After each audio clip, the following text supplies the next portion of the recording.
አሁን ከልቦ ለመሳቅ ይዘጋጁ። ጊዜው ያቧራው ጨሰ ቲያትር ነው። ዘወትር ዓርብ በ12 ሰዓት በዓለም ሲኒማ ቀጠሮን ያደርጉ። ወይ አቧራው ጨሰ ቅድስት ገብረስላሴ፣ ቃል ኪዳን ታምሮ፣ ሱራፌል ብስራትና አቤል ብርሃኑ የወይኗ ልጅ በድንቅ ሁኔታ ይተውኑበታል። ከኔ ጋር ግን አንግባባም አይደል? ሳቅ እንደ ጥጥ ይፈተላል። በቃላት እያዋዛ በድርጊት ያስደምማል። አው ምስክር የለኝም። አቧራው ጨሰ ልብ አንጠልጣይ ኮሜዲ ቲያትር። ደራሲ ሱራፌል ብስራት፣ አዘጋጅ አቤል ሰለሞን። ዘወትር ዓርብ በ12 ሰዓት በዓለም ሲኒማ እንገናኝ። እናንተ ተወያዩ፣ እኛ እንውጣላቸው አይደል? ወዴት ነው የምትሄደው? አቧራው ጨሰ የዘመኑ ምርጥ ኮሜዲ ቲያትር።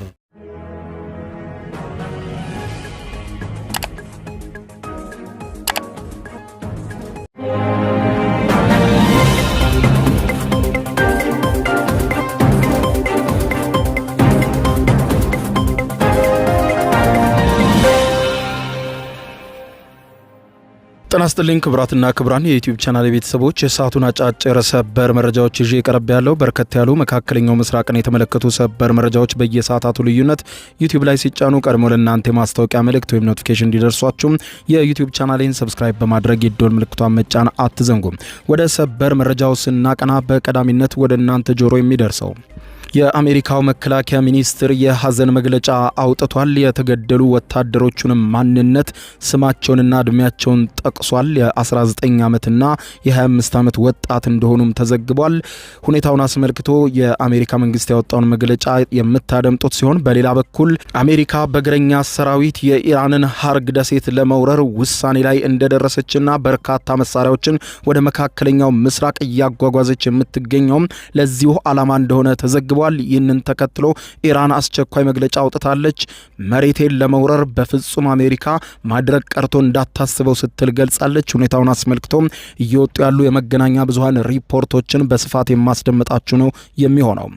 የኢራንም የአሜሪካም ጥቃት ቀጥለዋል። ኢራን በመካከለኛው ምስራቅ በባህሬንና በኩዌት ያደረሰች ያለውን ጥቃት አሁንም ማስፋፍታ መቀጠሏን መገናኛ ብዙሃን እየዘገቡ ነው። በዝርዝር የምታደምጡት ሰበር መረጃ ይኖራል። በሌላ በኩል ሀውቲ በዛሬው ዕለት በሳውዲ አረቢያ ላይ መግለጫ አውጥቷል። በሳውዲ የባህር አካባቢዎች እገዳ መጣሉንም ሀውቲ ገልጿል። ሁኔታውን በተመለከተ የሀውቲ መግለጫ የምታደምጡት ነው የሚሆነው። ወደ ኢትዮጵያ የመካከለኛው ምስራቅ ጉዳይ ስንመለስ ደግሞ ግብጽና ኤርትራ በጋራ በመሆን በቀይ ባህር ጉዳይ መግለጫ ማውጣታቸው የመገናኛ ብዙሃንን ትኩረት ስቧል። ይህንን መግለጫ ካወጡ ከአንድ ቀን በኋላ ደግሞ ሶማሊያ፣ ግብጽና ኤርትራ በጋራ በመሆን ከአሜሪካ ልዩ መልእክተኛ ጋር መወያየታቸውም ተዘግቧል። ሁኔታውን አስመልክቶ ቢቢሲ ያወጣውን ሰፊ መረጃ ታደምጣላችሁ። እስከ ፍጻሜ ቆዩ። ዝርዝሩን አድምጡ ግብዣዬ ነው። ወደ መረጃዎቹ አለፍኩ። አብረን እንከታተለው። በቅድሚያም የመካከለኛው ምስራቅ የኢራንና አሜሪካ ጦርነት አሁንም መባባሱን ቀጥሏል። የአሜሪካ መከላከያ ሚኒስትር ፔንታጎን የሐዘን መግለጫ አውጥቷል። ፔንታጎን የሐዘን መግለጫ ያወጣው በኢራን ጥቃት በጆርዳን የጦር ሰፈር ውስጥ የተገደሉ የአሜሪካ ወታደሮችን ማንነት ይፋ በማድረግ ነው። ባሳለፍነው አርብ ዕለት በዮርዳኖስ ሙስዋቅ ሳልቲ የአየር ኃይል የጦር ሰፈር ላይ ኢራን ባደረሰችው ብርቱ ድብደባ ሕይወታቸውን ያጡትን ሁለት የአሜሪካ ወታደሮችን ማንነትም ፔንታጎን ይፋ አድርጓል። በኢራን ጥቃት ከተገደሉ ሁለት የአሜሪካ ወታደሮች መካከል አንደኛው የ25 ዓመት ወጣት የሆነው ታይለር ጄምስ ፊሃን ሲሆን የሃዋይ ነዋሪ እንደሆነ አመልክቷል። ሁለተኛዋ በኢራን ጥቃት የተገደለችው ወታደር ደግሞ የ19 ዓመት ገና ወጣት የሆነችው ኢዛቤላ ጎንዛሌዝ እንደሆነች ገልጾ የቴክሳስ ነዋሪ መሆኗንም አመልክቷል። ኢዛቤላ ጥቃቱ እንደተፈጸመ ወዲያው መሞቷ ሲረጋገጥ፣ ታይለር ደግሞ ጥቃቱ ከተፈጸመ ከአንድ ቀን በኋላ ቅዳሜ ዕለት ሕይወቱ እንዳለፈ ነው ፔንታጎን ያመለከተው። ከዚህም በተጨማሪ በርካታ ሌሎች ወታደሮችም ቆስለው በዮርዳኖስ ወደሚገኝ ሆስፒታል የተወሰዱ ሲሆን የተወሰኑት ሕክምናቸውን አጠናቀው ሲወጡ፣ ሌሎቹ ደግሞ በሆስፒታሉ የሕክምና ክትትል እየተደረገላቸው እንደሚገኝ ፔንታጎን አመልክቷል። ይህ ክስተት ከመጋቢት ወር ወዲህ በኢራን ጥቃት ከአሜሪካውያን ወታደሮች ሲገደሉ የመጀመሪያው ነው። የኢራን አብዮታዊ ዘብ ለጥቃቱ ኃላፊነት መውሰዱን የገለጸ ሲሆን ፕሬዝዳንት ዶናልድ ጄ ትራምፕም ሞታቸውን በጣም አሳዛኝ ነገር ግን ለሀገር የተከፈለ መስዋዕትነት ሲሉ ገልጸውታል። ፔንታጎን በዚሁ ባወጣው መግለጫ ላይ ከሟች ወታደር ቤተሰቦች ሀዘኑን ገልጿል። ይህ በዚህ እንዳለ በኢራን በኩል ደግሞ ፕሬዝዳንት መሱድ ፔዜሽኪያን ሀገራቸው ኢራን ከዩናይትድ ስቴትስ ጋር በሁሉን አቀፍ ጦርነት ውስጥ እንደምትገኝ የገለጹ ሲሆን ኢራን የዚህን ግጭት መዘዝ መቀበል እንዳለባት አስታውቀው ማናቸውንም የሚመጣ ነገር ለመቀበል ተዘጋጅተን ወደ ሙሉ ጦርነት ገብተናል ብለዋል። ፔዜሽኪያን አክለውም በሰኔ ወር ከአሜሪካና ኢራን የፈረሙትን ባለ 14 ነጥብ አንቀጾች ያሉት የመግባቢያ ስምምነትን የኢራንን ብሔራዊ ጥቅም በሚገባ ያስጠበቀና በተለይም አንድም አንቀጽ አሜሪካን ብቻ የሚጠቅም እንዳልነበረ ገልጸው ነገር ግን ስምምነቱ ፈርሶ ግጭቱ እንደገና ማገርሸቱን ገልጸዋል። ፕሬዝደንቱ ይህንን ያሉት አሜሪካ የኢራንን የባቡር የመንገድና የዋሻ መሰረተ ልማቶችን ኢላማ አድርጋ ማጥቃቷን ተከትሎ ነው። ይሁን እንጂ ኢራን በዛሬው ዕለትም ሌላ አደገኛ ዜና ከወደ አሜሪካ ሰምታለች። ይኸውም የአሜሪካ ጦር ዝግጅት ነው። ዋሽንግተን ፖስት የተሰኘው የአሜሪካው መገናኛ ብዙሃን በዋይት ሀውስ ያሉ ጥብቅ ምንጮቹን ጠቅሶ ዛሬ ከሰዓታት በፊት ባወጣው ሰበር ዜና አሜሪካና ኢራን በአጠቃላይ የጦርነት አፋፍ ላይ እንደሚገኙ ገልጾ አሜሪካ በእግረኛ ሰራዊት ኢራንን የመውረር ፍላጎት እንዳላት ዘግቧል። ሪፖርቱ እንደሚያሳየው አሜሪካ በመካከለኛው ምስራቅ ያላትን የአየር ኃይል በከፍተኛ ሁኔታ እያጠናከረች ሲሆን ይኸውም የሰፋ ጦርነት ዝግጅት መሆኑን ምንጮች ያረጋግጠውልኛል ብለዋል። ይሁን እንጂ ስሙ ያልተጠቀሰ አንድ የአሜሪካ ወታደር ባለስልጣን ለአሜሪካ መከላከያ ሚኒስትር ማስጠንቀቂያ ሰጥተዋል። ባለስልጣኑ እንደሚሉት ከሆነ በጦርነቱ የመጀመሪያ ደረጃዎች ላይ የአየር መከላከያ ሚሳኤሎች በስፋት በመዋላቸው ምክንያት አሁን ላይ ኦፕሬሽኖች በደህንነት ለማስቀጠል የሚያስችል በቂ አቅርቦት በመካከለኛው ምስራቅ የለንም። ዋይት ሀውስ ይህንን የተረዳ አይመስለኝም። ለተጨማሪ ጦርነት መዘጋጀቱ ወይም በእግረኛ ሰራዊት ወደ ኢራን መግባቱ ዋጋ ሊያስከፍለን ይችላል ሲሉ ለዋሽንግተን ፖስት ነግረውታል። በተጨማሪም ኒውዮርክ ታይምስ የዜና አውታር እንደዘገበው ደግሞ ባሳለፍነው ሳምንት ብቻ የአሜሪካ ኃይሎች በኢራን ሚሳኤልና ድሮኖች ጥቃቶች በርካታ ጊዜያት መመታታቸውን ገልጾ በዚህም በደርዘን የሚቆጠሩ ወታደሮች ሲቆስሉ በርካታ ብላክ ሃውክ የተባሉ ውድ የአሜሪካ ሄሊኮፕተሮች ላይ ደግሞ ከፍተኛ ውድመት ደርሷል ብለዋል። የኢራን መከላከያ የአሜሪካን የአየር መከላከያ ጥሶ የመግባት አቅሙ እየጨመረ መምጣቱን በዋሽንግተን ከፍተኛ ስጋት መፍጠሩን ኒውዮርክ ታይምስ በዘገባው አስነብቧል። በዚህ እንዳለ አክሲዮስ የዜና ወኪል ባወጣው ሪፖርት አሜሪካ በእስራኤል በኩል ሊኖር ለሚችለው ሰፊ ኦፕሬሽን ዝግጅት በደርዘን የሚቆጠሩ ተጨማሪ የነዳጅ መሙያ አውሮፕላኖችን መላኳን ከዚህ ቀደም በተደጋጋሚ መዘገቡን ጠቅሶ ይህም በእግረኛ ሰራዊት በከፍተኛ ሁኔታ የኢራን ደሴቶችን በአሜሪካ ቁጥጥር ስር ለመዋል አሜሪካ እየተዘጋጀች መሆኑን ገልጿል። የአሜሪካው ፕሬዝዳንት ዶናልድ ጄ ትራምፕ ዛሬ ከሰዓታት በፊት ለጋዜጠኞች ሲናገሩ እንዳሉት ሆርሙዝን በአስገራሚ ሁኔታ ከኢራን ነጥቀን የአሜሪካ እናደርገዋለን ሲሉ ቃል በቃል ተናግረዋል። የኢራን የደህንነት ጉዳዮች ባለሙያ የሆኑት ሰኢድ ጎልካር ለዎል ስትሪት ጆርናል የዜና ወኪል ሲነግሩት ይህ መባባስ በፍጥነት እየጨመረና ከቁጥጥር ውጭ እየሆነ ነው፣ አንዳችንም ባንፈልገውም ወደ አጠቃላይ ጦርነት የመመለስ አደጋ አለ ብለዋል። በሴንተር ፎር ኢንተርናሽናል ፖሊሲ ከፍተኛ ተመራማሪ የሆኑት ሲና ቱሲ በበኩላቸው በበጋው ከፍተኛ ሙቀት ከተደራጀ ጦርና አንድነቱን ካጠናከረ ህዝብ ጋር የምድር ጦር መክፈት ታሪካዊ ውድቀትን ሊያስከትል ይችላል ሲሉ ቃል በቃል ተናግረዋል። ከዚህ ጋር በተገናኘ አሜሪካ ወታደራዊ ጦር የተለያዩ የኢራን ደሴቶችን ለመቆጣጠር መዘጋጀቷ እውን መሆኑን ተከትሎ የኢራን ጦር አስቸኳይ መግለጫ አውጥቷል። ኢራን ባወጣችው መግለጫ እንዳለችው የኢራን የነዳጅ ዘይት ማዕከል የሆነችውን ደሴት ለመቆጣጠር አሜሪካ ባታስበው ይሻላታል የሚል መግለጫ ሰጥቷል። የኢራን ውጭ ጉዳይ ሚኒስትርም በጉዳዩ ዙሪያ መግለጫ ያወጣ ሲሆን አሜሪካ በኢራን ላይ የምትፈጽመው ጥቃት በቀጠለበትና ኢራን ያጸፋ ጥቃት እርምጃ በአጎራባች የአረብ ሀገራት ውስጥ በሚገኙ የአሜሪካ ጦር ሰፈሮች ላይ እየወሰደች ባለችበት በአሁኑ ጊዜ አሜሪካ የኢራንን ግዛት በእግረኛ ሰራዊት ለመውረር የምትሞክር ከሆነ ጦርነቱ ይባባሳል፣ ሁሉም ወደ ኢራን ምድር የገባ በሙሉ አይወጣም ሲሉ ገልጸዋል። ከዚህ ቀደም ፕሬዝዳንት ዶናልድ ጄ ትራምፕ በደቡባዊ ኢራን የምትገኘውን ሀርግ የተባለችውን የኢራን ወሳኝ ደሴት የመቆጣጠር እቅድ እንዳላቸው ቃል በቃል ማረጋገጣቸው ይታወሳል። ግጭቱ በተባባሰበት ጊዜ አሜሪካ ይህንን ተግባራዊ የምታደርግ ከሆነ ኢራን ራሷን ለመከላከል ሙሉ ዝግጁነቷ አላት ብለዋል። የኢራን ውጭ ጉዳይ ሚኒስትር ቃል አቀባይ እስማኤል ባጋይ እንደሚሉት ከሆነ እንዲህ ያለው ጀብደኝነት ከባድ መዘዝ ያስከትላል ባይ ናቸው። ጨምረውም አሜሪካ እግረኛ ጦሯን አሰማርታ ወረራ የምትፈጽም ከሆነ የሀገሪቱ መሪዎች አቀባበል ሊያደርጉላቸው ደቂቃዎችን እየቆጠሩ ነው በማለት የሀገራቸውን ዝግጁነት ገልጠዋል። የኢራን የነዳጅ ዘይት ኢንዱስትሪ ዋነኛ ማዕከል የሆነችው ሃርግ ደሴት ከኢራን የባህር ዳርቻ በ55 ኪሎ ሜትር ርቀት ላይ ትገኛለች። ከወራት በፊት በጦርነቱ በተባባሰበት ጊዜ ፕሬዝዳንት ዶናልድ ጄ ትራምፕ ደሴቲቱን በመቆጣጠር የኢራንን የነዳጅ ምርት በእጃቸው እንደሚያስገቡ በተደጋጋሚ ሲናገሩ እንደነበር አይዘነጋም። ይህ በእንዲህ እንዳለ በአሜሪካና በኢራን መካከል ንግግር ለመጀመር በአሸማጋዮች በኩል የዲፕሎማሲያዊ መልእክቶች ልውውጥ እየተካሄደ መሆኑን ቃል አቀባዩ መናገራቸው አይዘነጋም። በሌላ በኩል ኢራን በመካከለኛው ምስራቅ የአረብ ሀገራት ላይ ጥቃቷን እያጠናከረች ሲሆን የባህሬን ሲቪል አቪዬሽን ባለስልጣን ለሀገሪቱ የዜና ወኪል ቢኤንኤ እንደነገሩት ከሆነ የኢራን የድሮን ጥቃቶች በሀገሪቱ የኤር ናቪጌሽን ሲስተም ላይ ኢላማ ያደረጉ ከባድ ውድመት የሚያመጡ ጥቃቶች ሆነዋል ብለዋል።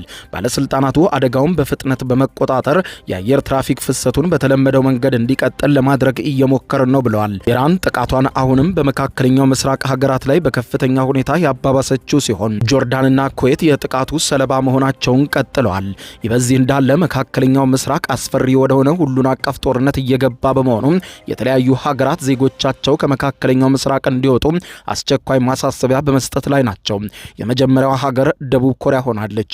ደቡብ ኮሪያ ዜጎቿን ከሁሉም የመካከለኛው ምስራቅ ሀገራት በአስቸኳይ እንዲወጡ አስቸኳይ ማሳሰቢያ አውጥታለች። የደቡብ ኮሪያ ሁለተኛ ምክትል የውጭ ጉዳይ ሚኒስትር ኪም ጂና በአካባቢው ያሉ የአጭር ጊዜ ጎብኚዎችና ነዋሪዎች አስገዳጅ ምክንያት ከሌላቸው በስተቀር በፍጥነት አካባቢውን ለቀው እንዲወጡ እንመክራለን ብለዋል። በተጨማሪም በቀይ ባህር በሚንቀሳቀሱ የኮሪያ መርከቦች ላይ ጥንቃቄ እንዲደረግ እናሳስባለንም ብለዋል። በተያያዘ ዜና የሀውቲና የሳውዲ አረቢያ ግጭትም እየተባባሰ ነው። የየመኑ ሀውቲ በዛሬው ዕለት በሰጠው መግለጫ እንዳለው በሳውዲ አረቢያ ላይ ሙሉ በሙሉ የባህር ላይ እገዳ መጣሉን በይፋ አሳውቋል።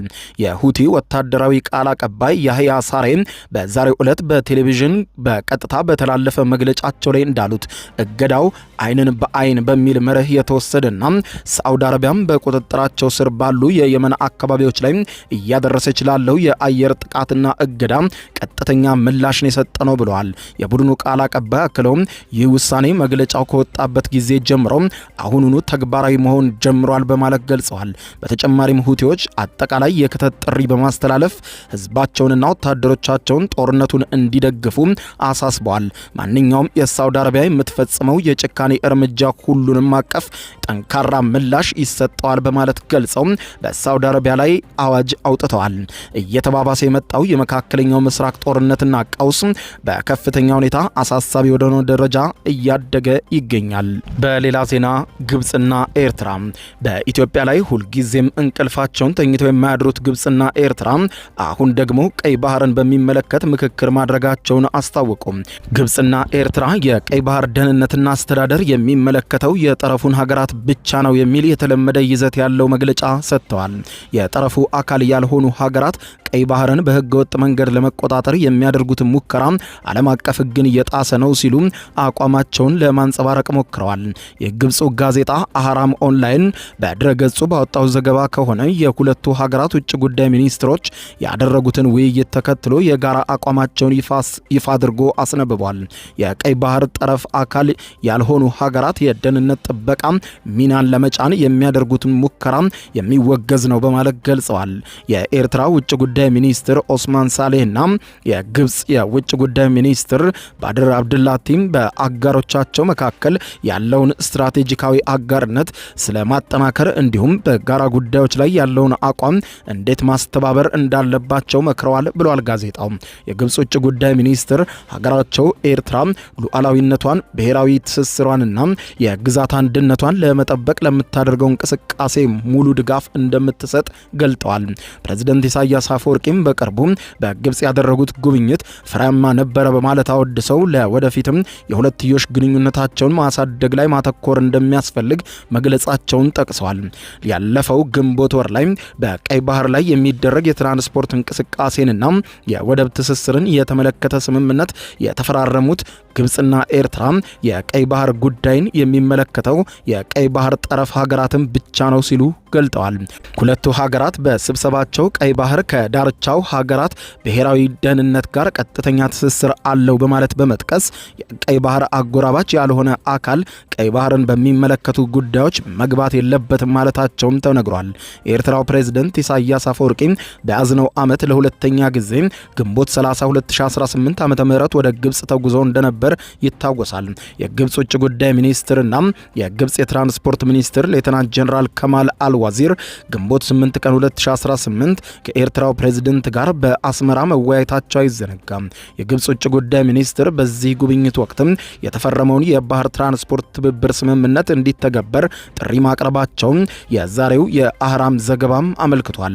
ሚኒስትሩ ግብጽ የሁለትዮሽ የንግድን ለማሳደግ የጋራ ኢንቨስትመንቶችን ለማበረታታትና የካይሮ የግል ዘርፍ ኩባንያዎች በኤርትራ ገበያ ውስጥ ያላቸውን ተሳትፎ ለማስፋፋትም ፍላጎት እንዳላቸው አህራም ኦንላይንን ጠቅሶ ቢቢሲ ዘግቧል። ቅድሚያ የሚሰጣቸው ዘርፎች የማዕድን ቁፋሮ፣ የመሰረተ ልማት ዝርጋታ፣ የባህር ትራንስፖርት፣ የወደብ ትስስር፣ የመድኃኒት ምርትና የአሳ እርባታ መሆናቸውንም ያስቀምጣል። የኤርትራና ግብጽ ሚኒስትሮች በሱዳንና በሶማሊያ ያለው ሁኔታ ጨምሮ ስለ አፍሪካ ቀንድ መወያየታቸውም እንዲሁ ተዘግቧል። የውጭ ጉዳይ ሚኒስትር በድር አብድላቲ የአፍሪካ ቀንድን የግብጽ ብሔራዊ ደህንነትን ቀጥተኛ ማራዘሚያ ያሉ ገልጸው ካይሮ የቀጠናውን ደህንነትና አለመረጋጋት ለመጠበቅ ቁርጠኛ መሆኗን መናገራቸው ተዘግቧል። በተጨማሪም ብሔራዊ የመንግስት ተቋማትን መደገፍ እንዲሁም የቀጠናውን ሀገሮች አንድነት፣ ሉዓላዊነትና የግዛት አንድነትን መጠበቅ አስፈላጊ መሆኑን አጽንኦት ሰጥተዋል። ግብጽ የመንግስት ሉዓላዊነትን የሚጥሱ ወይም የቀጠናውን መረጋጋት የሚያውኩ ማናቸውንም አይነት ነገሮች የአንድ ወገን እርምጃዎችንም ትቃወማለች ባይ ናቸው። በቅርብ ዓመታት ውስጥ ግብጽና ኤርትራ በቀይ ባህር ጉዳይና በአፍሪካ ቀንድ ጉዳዮች የፖለቲካ የምጣኔ ሀብትና ደህንነት ትስስራቸውን እያጠናከሩ መሆኑን በየፊናቸው ሲገልጹ እንደነበር አይዘነጋም። ኢትዮጵያ የባህር በር ፍላጎቷን ይፋ ካደረገች በኋላ ግብጽ ኢትዮጵያን ከበባ በሚመስል መልኩ እየተንቀሳቀሰች ነው ሲል የኢትዮጵያ ውጭ ጉዳይ ሚኒስትር ቃል አቀባይ አምባሳደር ነቢያት ጌታቸው ከዚህ ቀደም መናገራቸው ይታወሳል። ግንቦት 13 2018 በኢትዮጵያ በተሰጠው መግለጫ ኢትዮጵያ የባህር በር ጥያቄዋን ካነሳች በኋላ ከግብጽ በኩል ውጥረት፣ ትንኮሳ የሚመስሉ የተለያዩ ነገሮችን በኢትዮጵያ ዙሪያ እያካሄደች እንደሆነ መግለጻቸው አይዘነጋም። ይህ በዚህ እንዳለ የአረብና የአፍሪካ ሀገራት ጉዳዮች የአሜሪካ ከፍተኛ አማካሪ ማሳድ ቦሎስ ከኤርትራ ከግብጽና ከሶማሊያ ውጭ ጉዳይ ሚኒስትሮች ጋር የአፍሪካ ቀንድን ደህንነት በማጠናከር ዙሪያ መወያየታቸው ተዘግቧል። ከኤርትራ ውጭ ጉዳይ ሚኒስትር ኦስማን ሳሌ ከግብጽ ውጭ ጉዳይ ሚኒስትር በድር አብዱላቲ እንዲሁም ከሶማሊያ ውጭ ጉዳይ ሚኒስትር አብዲሰላም አብዲ አሊ ጋር ካይሮ ውስጥ የተናጠል ውይይት ያደረጉት የአሜሪካው ከፍተኛ አማካሪ ስለ አፍሪካ ቀንድ ሰላም፣ ደህንነትና መረጋጋት ማንሳታቸውን በማህበራዊ ትስስር ገጻቸው ላይ ጽፈውታል። የግብጽና ኤርትራ ውጭ ጉዳይ ሚኒስትሮች ካይሮ ላይ ከተገናኙ በኋላ የቀይ ባህር ደህንነትና አስተዳደር የሚመለከተውን የጠረፉን ሀገራት ብቻ ነው የሚል መግለጫ ካወጡ ከአንድ ቀን በኋላ ነው ይህ በአሜሪካም ገብነት የተካሄደው ስብሰባ የተዘገበው። ሶማሊያ ውስጣዊ የፖለቲካ ውይይት ከአጀንዳዎቻቸው መካከል መሆኑ የተገለጸ ሲሆን ከኤርትራ የውጭ ጉዳይ ሚኒስትር ጋር ባደረጉት ውይይት በአብዛኛው ፈታኝ ስለሆነው የቀጠናዊ ሁኔታ አንስተናል ብለዋል። በንግድ፣ በቀጠናዊ የምጣኔ ሀብት እድገትና የደህንነት ጉዳዮች ላይ መምከራቸውም ተዘግቧል። በጋራ ቅድሚያ የሚሰጧቸው ቀጠናዊ ጉዳዮች በንግግራቸው ማካተታቸውን የገለጹት የአሜሪካ ከፍተኛ አማካሪ በመካከለኛው ምስራቅና በአፍሪካ ሰላምና ደህንነትን ለማስፈን እንዲሁም ብልጽግናንም ለማረጋገጥ ግብጽ ቁልፍ አጋር ናት በማለት ተናግረዋል። ግብጽና አሜሪካ ከአፍሪካ ቀንድ በተጨማሪ በሊቢያ፣ በሱዳንና በሊባኖስ ጉዳይ ላይ የጋራ ፍላጎት እንዳላቸው አመልክተዋል። ክቡራን አድማጮች ለሰዓቱ ብታደምጧቸው መልካም ናቸው ያልኳቸው አጫጭር መረጃዎች የሰማችኋቸው ናቸው። ከሰዓታት በኋላ በሌላ መረጃ ተመልሰን እስከምንገናኝ በያለንበት የዓለም ዳር ቸር እንቆይ። አሁን ከልቦ ለመሳቅ ይዘጋጁ። ጊዜው የአቧራው ጨሰ ቲያትር ነው። ዘወትር አርብ በ12 ሰዓት በዓለም ሲኒማ ቀጠሮን ያደርጉ። ወይ አቧራው ጨሰ፣ ቅድስት ገብረስላሴ፣ ቃል ኪዳን ታምሮ፣ ሱራፌል ብስራትና አቤል ብርሃኑ የወይኗ ልጅ በድንቅ ሁኔታ ይተውኑበታል። ተሸክሜ ቱቦ ውስጥ ከተትኩት። ከኔ ጋር ግን አንግባባም አይደል? ሳቅ እንደ ጥጥ ይፈተላል፣ በቃላት እያዋዛ በድርጊት ያስደምማል። አዎ ምስክር የለኝም። አቧራው ጨሰ ልብ አንጠልጣይ ኮሜዲ ቲያትር፣ ደራሲ ሱራፌል ብስራት፣ አዘጋጅ አቤል ሰለሞን። ዘወትር ዓርብ በ12 ሰዓት በዓለም ሲኒማ እንገናኝ። እናንተ ተወያዩ፣ እኛ እንውጣላቸው አይደል? ወዴት ነው የምትሄደው? አቧራው ጨሰ የዘመኑ ምርጥ ኮሜዲ ቲያትር። የዩቲዩብ የስኬት ሚስጥሮችን በዝርዝር የያዘው የአቤል ብርሃኑ የወይኗ ልጅ መጽሐፍ ሁለተኛ እትም በገበያ ላይ። ዩቲዩብ ለመጀመር በአጭር ጊዜ ስኬትን ለመቀዳጀት አስበዋል? ዩቲዩብ ብጀምር ስንት ብር አገኘሁም ብሎ አስበዋል? እንግዲያውስ በዩቲዩብ 2 የወርቅ 3 የብር ሽልማቶችን ያገኘው የአቤል ብርሃኑ የወይኗ ልጅ የዩቲዩብ ሚስጥሮች መጽሐፍ በዝርዝር ሁሉንም ያብራራሉታል። ዛሬውኑ ገዝተው ህልሞን እውን የሚያደርጉበትን የዩቲዩብ የስኬት መንገድ ይጀምሩ። በሀገር ቤት አከፋፋይ አዲስ አበባ ሜክሲኮ ኮሜርስ መጽሐፍት መደብር። በውጭ ሀገራት ለምትገኙ ከአማዞን ላይ ብታዙ በቀናት ውስጥ ደጁ ይደርሳል። የአማዞን ሊንኩን እዚህ ቪዲዮ ኮሜንት ላይ ያገኙታል። የዩቲዩብ ሚስጥሮች፣ ዘመኑ ጋር ተፈላጊ መጽሐፍ።